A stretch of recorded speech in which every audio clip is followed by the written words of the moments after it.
Now microcytic anaemia. सो ठीक है, तो माइक्रोसिटिक एनीमिया में ऐसे है कि हमारे पास जो एरिथ्रोब्लास्ट है वो नॉर्मली हमारे पास डिवाइड होता रहता है और हमारे पास एक मेच्योर आरबीसीज बना रहता है। तो वन लेस डिवीजन अकर तो RBC will be larger than normal usually and upset in production of RBCs because it won't be able to divide.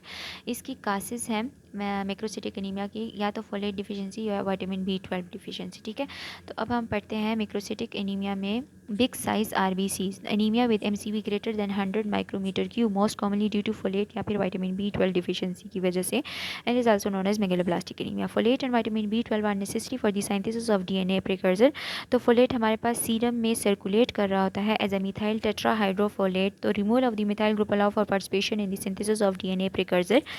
Methyl group is transferred to vitamin B12 cobalamin. Vitamin B12 then transferred to homocysteine producing methionine. तो अगर आप यहाँ पे देखेंगे तो tetrahydrofolate serum में as a tetra methyl tetrahydrofolate के तौर पे ये जो है ना हमारे पास मूव कर रहा होता है। देन ये टेट्राहाइड्रोफोलेट मिथाइल टेट्राहाइड्रोफोलेट अपना मिथाइल जो है विटामिन B12 कोबालामीन को देगा और खुद ये जाएगा एज ए डीएनए प्रिकर्सर के तौर पे काम करेगा। नाउ विटामिन B12 जो है ये अपना मिथाइल ग्रुप होमोसिस्टीन को देगा। होमोसिस्टीन को जब देगा तो होमोसिस्टीन और मिथाइल ग्रुप अटैच होकर हमारे पास मिथ्योनीन बनाएंगे which is an important in transfer, जो कि आगे जो है ना वेरियस अदर इंपॉर्टेंट मॉलिक्यूल को मिथाइल जो है ट्रांसफ़र करेगा।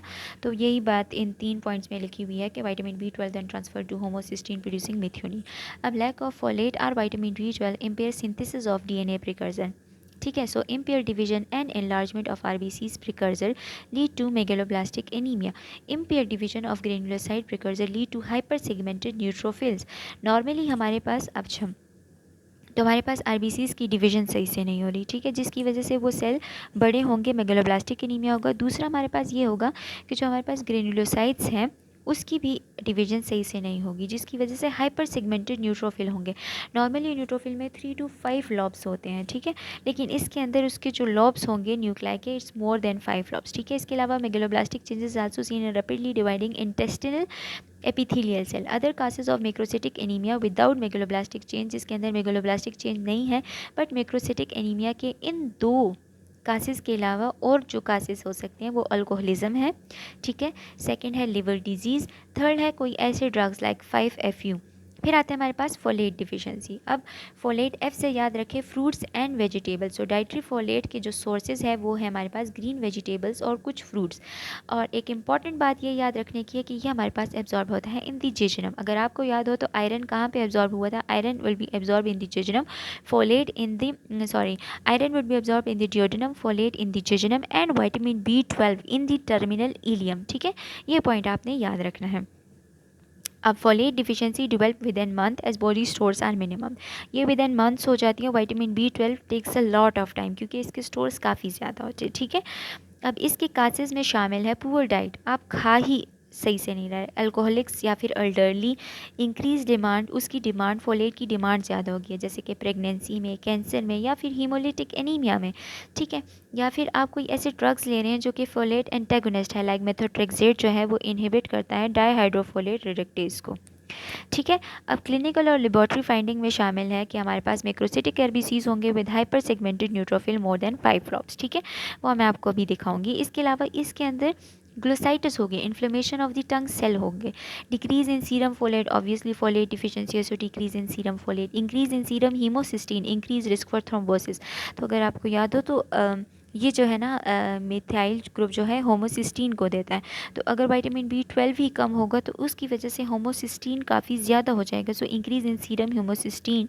इसके अलावा नॉर्मल मिथाइल मेलोनिक एसिड है, अच्छा, इंक्रीज इन सीरम हेमोसिस्टीन फोलेट की डिफिशिएंसी और विटामिन B12 की डिफिशिएंसी में सेम है, लेकिन जो मिथाइल मेलोनोइक एसिड है ये हमारे पास एक डिफरेंशियल डायग्नोसिस के तौर पे इंपॉर्टेंट नेगेटिव फाइंडिंग है बिकॉज मेगलोब्लास्टिक एनीमिया फोलेट और विटामिन B12, ठीक है।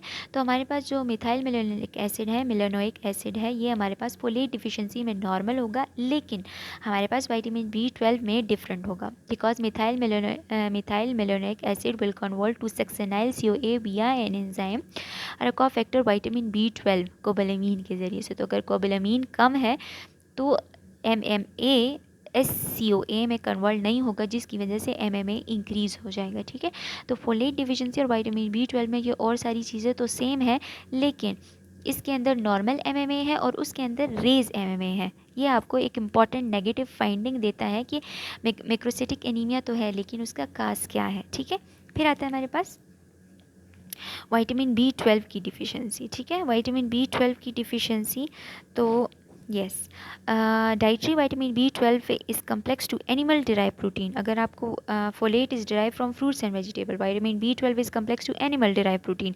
अब क्या होता है हमारे पास, सबसे पहले सेलेवरी, हमने फॉर एग्जांपल कुछ भी एनिमल डिराइव प्रोटीन लिया जिसके अंदर विटामिन B12 था, तो सबसे पहले हमारे पास इन दी माउथ सेलेवरी ग्लैंड के जो एंजाइम है एमिलेज, वो उससे जो है ना विटामिन B12 को लिबरेट कर देंगे, और फिर एक और सेलेवरी ग्लैंड से आर बाइंडर रिलीज़ होगा जो कि इसी विटामिन B12 को साथ में अटैच कर लेंगे and carry through the stomach, और उसको स्टमक तक ले जाएंगे।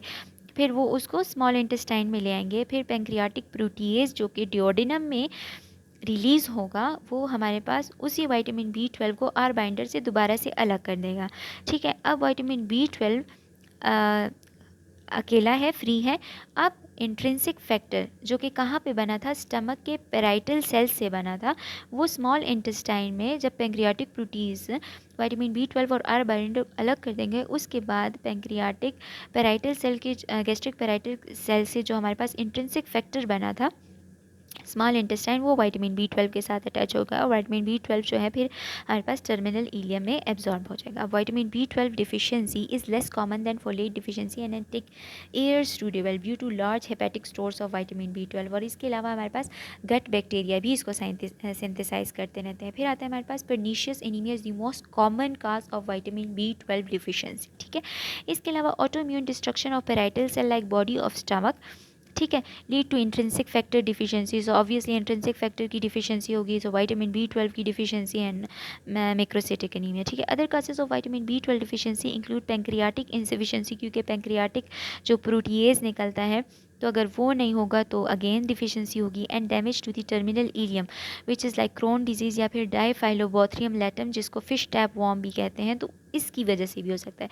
या फिर हमारे पास डाइटरी डिफिशिएंसी तो रेयर होती है एक्सेप्ट इन वीगन्स। जो वीगन्स क्या होते हैं, जो कि बिल्कुल एनिमल डिराइव कुछ खाते ही नहीं है, एग्स मीट्स वगैरह कुछ नहीं खाते हैं, तो ऑब्वियसली एनिमल डिराइव, लेकिन बॉडी में स्टोर्स भी काफ़ी होते हैं। लेकिन अगर वीगन्स है और बहुत टाइम से वीगन्स है, तो उसके अंदर vitamin B12 deficiency dietary deficiency हो सकती है। वैसे इट्स नॉट कॉमन। क्लिनिकल और लेबोरेटरी फाइंडिंग में same as macrocytic RBCs with hyper segmented neutrophil glossitis and subacute combined degeneration of the spinal cord. Why? Because कि जो हमारे पास इसमें है कि हमारे पास MMA इंक्रीज़ हो जाएगा। ठीक है, MMA जब हमारे पास इंक्रीज़ हो जाएगा, बिकॉज विटामिन B12 डिफिशिएंट है, सक्सेनाइल CoA में कन्वर्ट नहीं होगा, MMA इंक्रीज़ होगा, जिसकी वजह से स्पाइनल कॉर्ड की माइलिनेशन नहीं होगी। ठीक है, तो इस वजह से subacute combined degeneration of the spinal cord होगा। नाउ हमारे पास vitamin B12 is a cofactor for the conversion of methyl malonic acid to succinyl CO, important in fatty acid metabolism. Vitamin B12 deficiency lead to increase level of methyl malonic acid which impair spinal cord myelinisation, जो मैं भी आपको बताया, damage result in poor proprioception and vibratory sensation. ठीक है, जो कि posterior column के काम है। इसके अलावा स्पैस्टिक पेरिसिस जो कि लेटरल कोर्टिकोस्पाइनल ट्रैक के काम है, आप सेकेंड ईयर में पढ़ चुके होंगे, तो बिल्कुल वही है कि लाइक पुअर प्रोप्रियोसेप्शन होगी, वाइब्रेटरी सेंसेशन अफेक्ट होगी एंड स्पास्टिक पेरिसिस होगी। इसके अलावा विटामिन B12 की डिफिशिएंसी है, so obviously decrease in serum vitamin B12 and increase in serum homocysteine which is same as folate deficiency, similar to folate deficiency which increases risk for thrombosis. लेकिन differential diagnosis यही कि increase in methyl malonic acid unlike folate deficiency. इसके अलावा आपको पता होना चाहिए कि मैकुलोब्लास्टिक एनीमिया में हमारे पास टीयर ड्रॉप सेल्स होते हैं, कार्बोट रिंग होता है और बेजोफिलिक स्टिपलिंग होती है। नाउ हमारे आपके पास आपके लिए क्वेश्चन है कि गैस्ट्रेक्टमी हो गई है, किसी को गैस्ट्रिक कैंसर था और भी हमने गैस्ट्रेक्टमी कर दी, आफ्टर 3 मंथ उसको एनीमिया डेवलप हो गया, तो आपके ख्याल में वो किस वजह से होगा? खैर यहाँ पे तो आपको आंसर दिख गया है, लेकिन उस टाइम आपको नहीं पता होता, तो आपको पता होना चाहिए कि आयरन डिफिशिएंसी एनीमिया है। ठीक है, आपने ऐसे नहीं सोचना कि शायद पेराइटल सेल्स हैं तो मे बी विटामिन B12 की वजह से नहीं हुआ, this is iron deficiency anaemia. Okay, तो ये हमारे पास हाइपर सेगमेंटेड न्यूट्रोफिल है इन द मैक्रोसिटिक एनीमिया, आप देख सकते हैं इसके मोर देन 5 लॉट्स हैं। ठीक है, and this is macrocytic anaemia.